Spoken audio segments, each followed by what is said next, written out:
নমস্কার। আজকের এই যান্ত্রিক ও কোলাহলপূর্ণ সময়ে আমরা সকলেই যেন প্রতিদিন কোনো না কোনো অভিজ্ঞতার মধ্য দিয়ে এগিয়ে চলেছি। কখনো এই পথ চলা হয়ে ওঠে রোমাঞ্চকর, কখনো বিষাদের চাদরে ঢাকা, আবার কখনো বা একরাশ আশার আলো। কিন্তু এই ব্যস্ততার ভিড়ে আমরা কি কখনো আমাদের নিজস্ব অনুভূতির কথাগুলো শুনতে পাই? আমাদের এই নতুন আঙিনা নতুনত্বের ছোঁয়া। এখানে কোনো কৃত্রিমতার জায়গা নেই। এটি আমাদের প্রাত্যহিক জীবনের ছোট বড় অভিজ্ঞতার এক নিখাদ প্রতিচ্ছবি।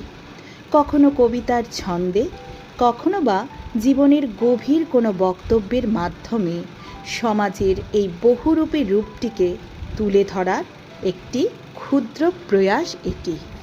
যাপিত জীবনের এই যাত্রাপথে সুখের যেমন প্রয়োজন আছে, তেমনি বিষাদ বা নৈরাশ্যেরও মুখোমুখি হতে হয় আমাদের। কখনো কি মনে হয় না এই চার দেওয়ালের বাইরেও জীবনের আরও অনেক গল্প বাকি?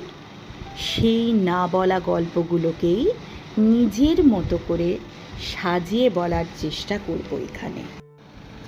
আজকের এই প্রথম পদক্ষেপে সমাজ ও জীবনের প্রতি আমাদের নিজস্ব দৃষ্টিভঙ্গিটি আপনাদের সামনে তুলে ধরছি।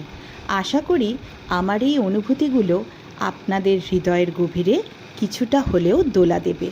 আমাদের সাথে যুক্ত থাকুন, কারণ জীবনের প্রতিটি নতুন অভিজ্ঞতায় রয়েছে এক নতুনত্বের ছোঁয়া।